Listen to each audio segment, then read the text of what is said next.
Hey guys, Jonathan here, and not too long ago I was at LEGO headquarters and got to sit down with Mark Tranter and Justin Ramsden, two of the designers behind the brand new LEGO X-Men X Mansion. Now, this set is insane. It comes out November 1st for $300, and being able to talk to the guys for almost 30 minutes about the set, all the Easter eggs, and the development of it was really special, and I'm super excited to share it with you guys now. Of course, having their ear for all that time, I had to ask about Deadpool, and you're going to find out everything about the X-Men Mansion, the future of LEGO Marvel, and maybe even more coming up. So, let's get to the interview, and thanks again to Mark and Justin for their time. Hey guys, thank you so much for sitting down today and talking about the new X-Men Mansion. I'd love for you guys to introduce yourselves for those that haven't met you digitally yet, and also to hear your role and what you contributed to the set. No. Okay, so hello. My name is Justin Ramsden. I'm a senior model designer here at the LEGO Group. I was responsible to make the model. I'm Mark Tranter, senior graphic designer on superheroes at the LEGO Group, and it was my responsibility to make the minifigures look cool and add as many stickers as we possibly can. The more the better. Well, a job well done across the board, guys. Seeing the reveal of this is just super exciting, and knowing it's right around the corner as I'm talking here is exciting November too. 1st, so it's really soon. So. Yeah, it'll be here before we know it. One thing to talk about right off the bat is that this is more of an homage to the X-Men overall. So it's not necessarily 97, it's not based off the movies, but it definitely draws heavy from comics and animation. How did you go in deciding how heavy you wanted to lean toward one version of the X-Men or the other? The building? Yeah. I mean, with the building or the architecture, has to be the 90s version. I mean, yeah, I have vivid memories of that opening sequence where you see all the characters, running towards the building or they're running against each other. And so the 90s animated series played a very heavy part in how I wanted the architecture to look. Obviously, when we started getting reference to from Marvel, we worked really closely with the team at Marvel to make sure we were making the most accurate depiction, because obviously in the movies it changes dramatically, even between movie to movie. We also wanted something that looked different on the Lego sort of superhero modular street. For me, that was putting it in the brighter colours. So you've got the dark orange and you've got the dark blue roof, whereas these would maybe in Icon's team would be traditionally darker colours. And so we wanted it really to pop as a comic book thing. We really wanted that animated series vibe, which is also paid homage in 97 as well. I think, for the characters, at least, I know the animation was like a starting point, so we were looking at that, and then obviously you don't want to just do that, so we were looking at movie versions or comic versions and other animated versions, and I was like, well, that's really cool. Trying to incorporate that. This is a cool colour. It'd be cool if he's wearing this colour jacket and this. Yeah. And just sort of take the best bits and try to make it the best you can. But obviously you want it to still be as iconic, as recognisable as possible. And a lot of that is the animation. Needless to say, you guys gave us an incredible assortment of minifigs here. We'll take a closer look at those if we can. I'd love to hear how you settled on which X-Men to include. Some of them are a little bit more obvious, like you have to have Wolverine. That makes sense. Rogue came in the X-Jet, so she already existed in sets. Cyclops, the same, but here we get that great leg printing. Just about everybody else here. Storm appears to reuse the CMF torso print. Is that accurate? It's similar. She has a different haircut, and obviously the cape is different. But that's the other thing is Mark designed those figures. Perfect. So designed the Marvel collectible figures, both series, and we just wanted to obviously pay homage to those, but also make something awesome as well. So the Wolverine's slightly different, and the Storm is different, and Beast's away doing experiments. So that's why he's not in the set, right? So. He's referenced. He is referenced. Oh, cool! A few times, Great. Actually. And all the X-Men that we love are all referenced in the stickers. That's the thing. Is 46 stickers, I think it is. 46. There's also some free floating stickers for damage. There's 40 something stickers, and that's at least the same amount of references. Some stickers have more than one reference in them. But that's what we wanted to do. I mean, just looking at the back, there's a reference to Nightcrawler. There's also Dazzler. Pixie, wow. Spin it around, Yeah, let's take a look at that. There's Pixie, there's also where you move it. There's a function where you move it, and we've got Apocalypse is in the window. Mr. Sinister, that moves around. There's loads of other bits. We've got a reference to the Days of Future Past. Yep. And there's Pyro as well. Pyro's on the door. Pyro's burnt on the door. Yeah, there's. I mean, we could go on, but we'd run out of time. Yeah, exactly. And that's the thing. We want those in the know. It's like a nod to them, like to say, "Oh well, we also love the X-Men." Yeah. If you don't understand all the references, I mean, it's okay. Hopefully they still look cool. If you do, that's an added bonus. It's just an extra bit of joy you're getting out of it. It's also good content for you to figure out every single one, right? Oh, believe me, I'm already cooking that idea up right now. Well, on the topic of minifigures, before we get a little bit more into the details of the set itself, there's so many X-Men to pick from. I mean, dozens upon dozens. And I think that what we got here is a pretty full X-Men roster, basically everybody you could hope to have in a set like this. But of course, Marvel X-Men Lego sets have had kind of a sporadic history where we got one set in 2012, another in 2014, a Mighty Micro set, a Wolverine mech, and that's basically been it up till recent times. And this is such a great celebration.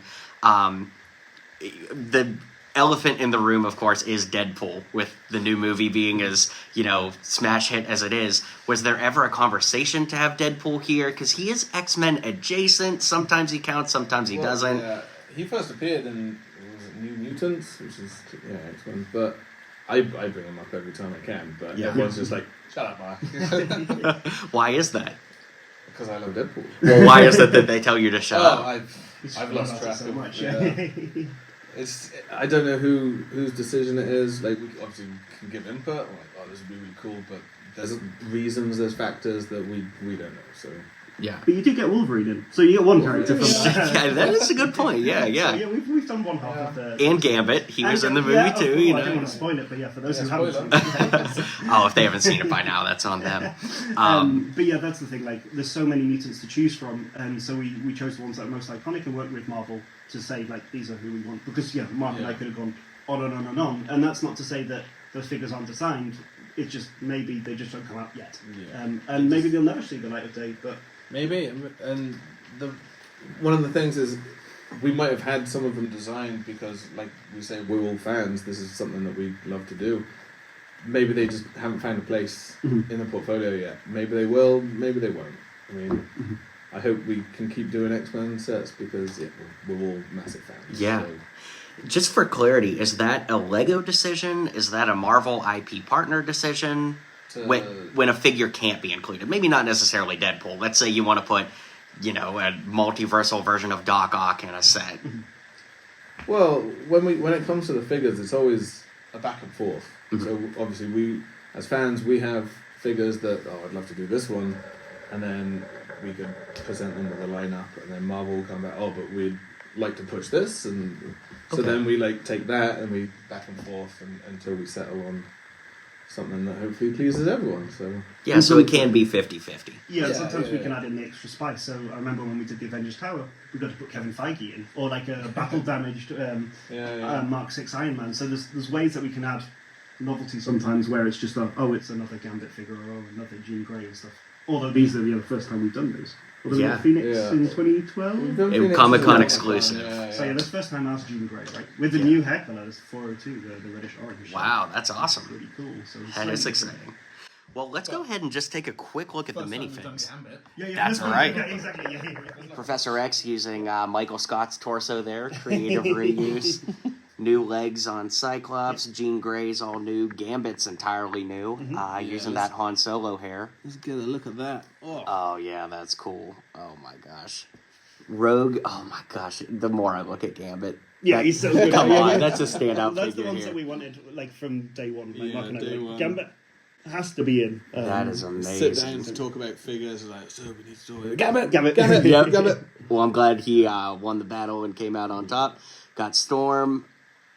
That's incredible. Iceman, too. Now, of course, we got Firestar in the Daily Bugle. Yes, was that the reason Iceman was fought to get here to complete the Amazing Friends? Yes, absolutely. I love it. Awesome. But also, Bishop, and it was great to use the superhero power to show that he time travels. And also, just make a massive weapon for him, and then to have Magneto coming back and to reuse the helmet. I think the last time we used it was for the Mighty Micros, so that was a bit of a fun task to bring back. And of course, you get him with two faces, so he can either be good or bad, and his hair. Cool. You don't get this stand. Stand is sold separately. Wesley was sold. Stand is built separately. He comes with the rubber cape as well, which is super fun. So if you want to display them, it's great to have like that solid toyetic feel. Yeah. So. Could we see Gambit's Power Blast here? Is that an X card? Oh my gosh. Yeah, so he's got the playing Sure cards is. on it. And this is like a Ninjago Ninjago weapon energy that we just wanted to that show looks off. That great. it's just So it's color-wise, it's so perfect. It lends itself so well, and you can have the line of cards that he throws like however many at once. Oh my god. this should be the whole set. Just buy it for Gambit. Literally, Just get it for him. Like he's so good. Well, let's move on to the set. I see the established 1963 right above the top door there. Perfect reference. At what point did the Sentinel come into conversation? Did you know right off the bat he had to be included, or did you scale it along with the building?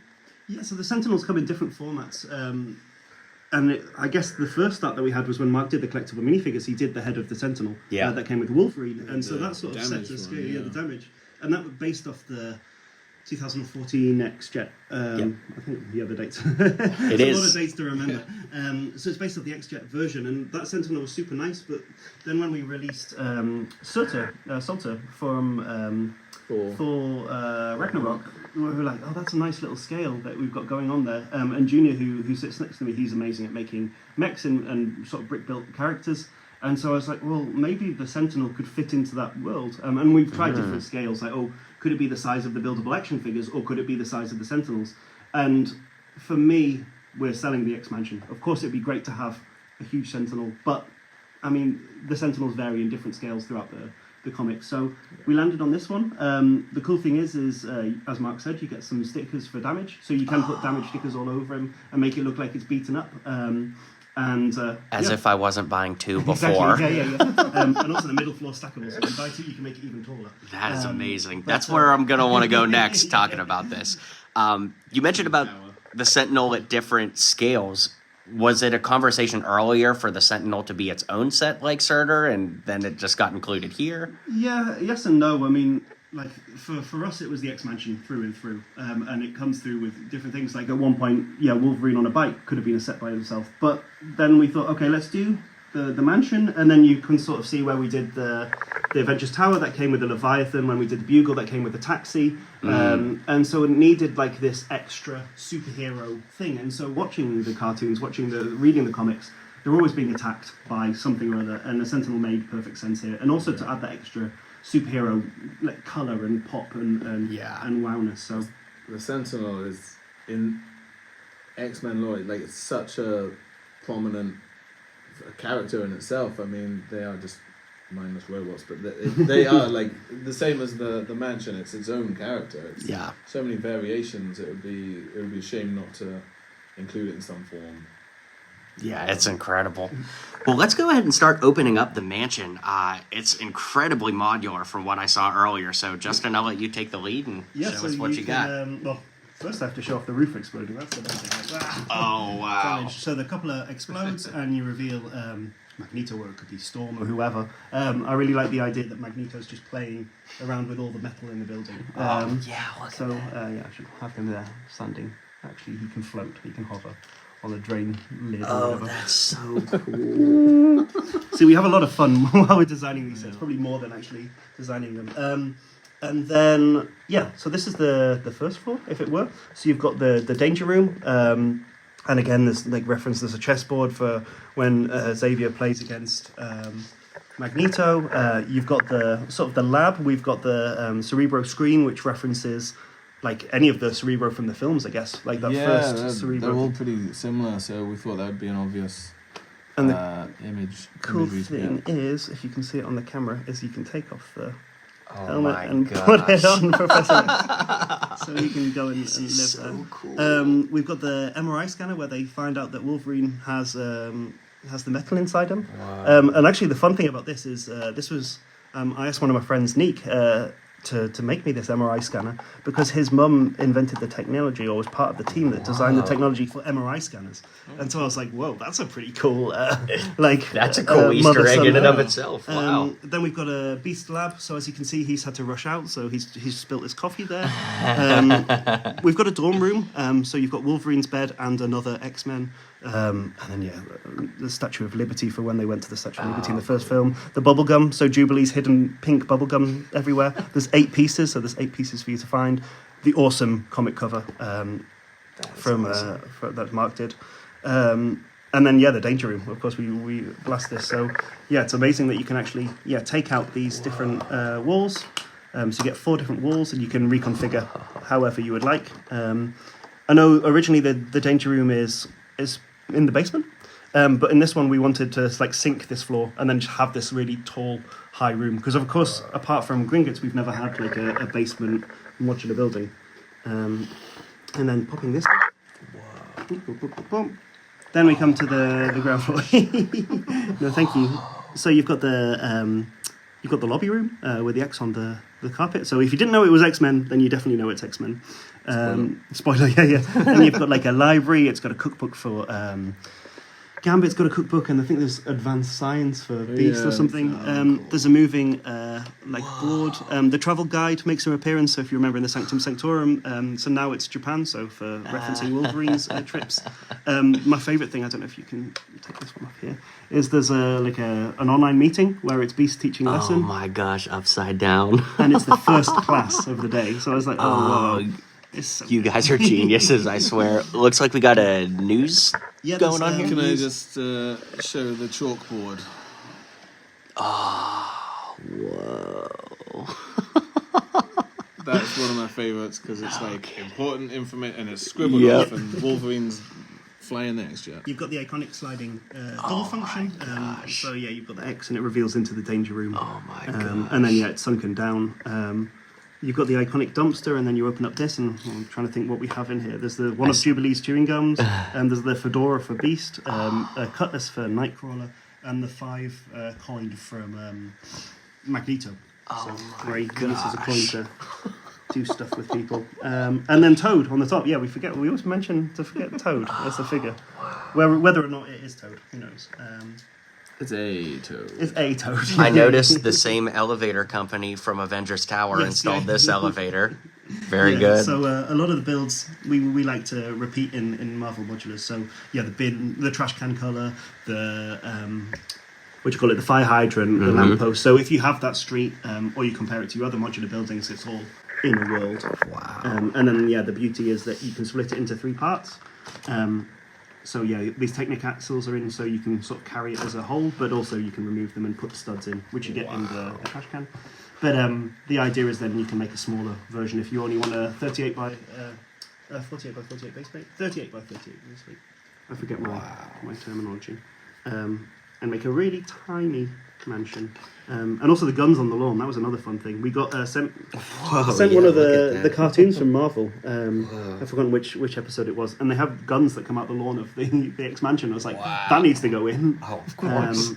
And then, you've got all the cross holes around the place, so you can take these posing elements and pose your characters how you want, so they're all in action. And then this bit's damaged, but you can actually get all the parts so you can reconfigure it and make it a complete clean version. When you say get all the parts, are they included? Yes, yeah. So, for instance, this window would go into here. I see. Are there instructions for that included? It's pretty much the same as this side, just the other way around. So okay. Hopefully we're thinking that people can do it. If not, I'm sure I could do some sort of content. Or you could do some content. How to make your modular. Wow, that is incredible. So, speaking of modular, I mean, you could infinitely repeat this to make it taller. Yes, yeah. So, one of the rules of a modular building to make it fully modular is obviously have the pinholes in the sides. The middle floor has to be repeatable, and you have to have some sort of form of staircase.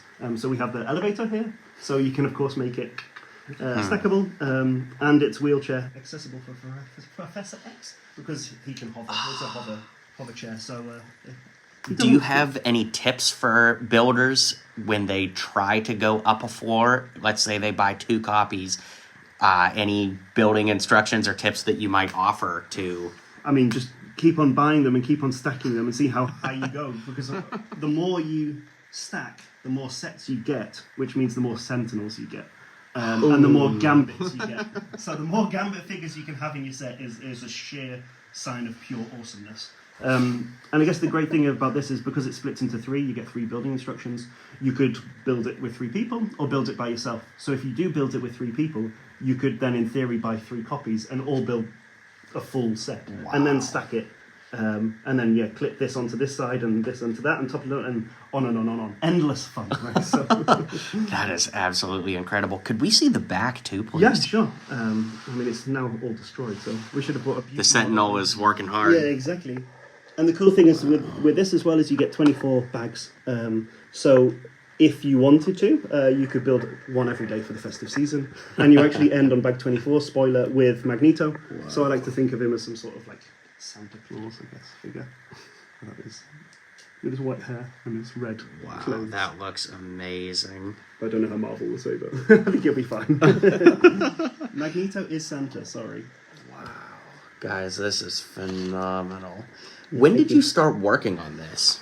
I mean, this one's been in the pipeline for ages, right? It's always been around. Yeah, I think Marcus Besser made the very, very original sketch, at least in my memory. I've been in superheroes nearly 10 years.